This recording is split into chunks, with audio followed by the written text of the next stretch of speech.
This video will start the beginning of a new series.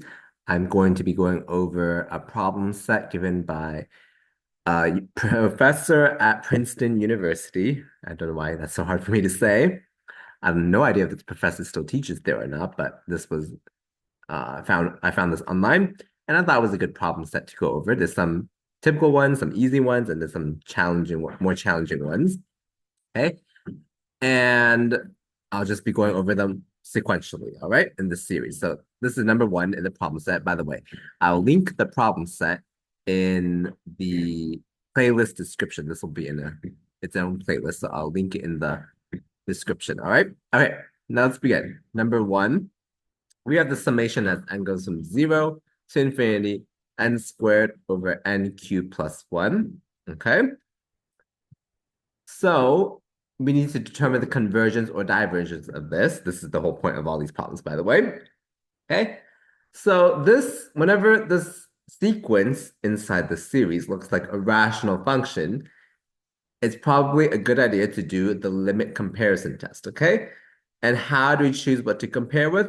Well, we pick the biggest degree on the top, which is n squared, and the biggest degree on the bottom, which is n cubed. We just keep those terms, okay?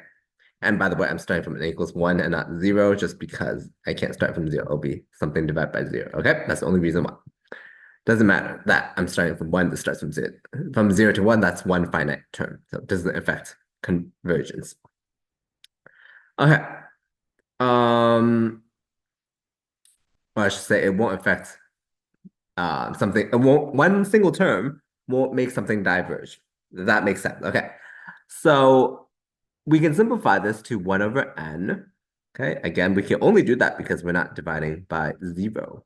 Okay, so we did a limit comparison test now. Limit as n goes to infinity, the original sequence over this new sequence we have, the one that we want to compare with.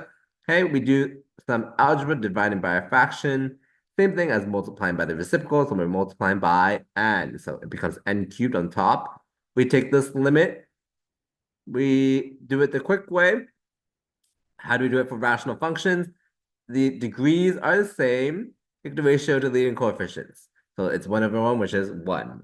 What does the limit comparison test say? If this limit is finite and positive, which it is, 1 is finite, right? And it's positive, does this guy over here converge or diverge? It diverges because it's the harmonic series, P series with P equals 1. So since this diverges by the limit comparison test, this original guy also diverges. That's how we can solve this first one.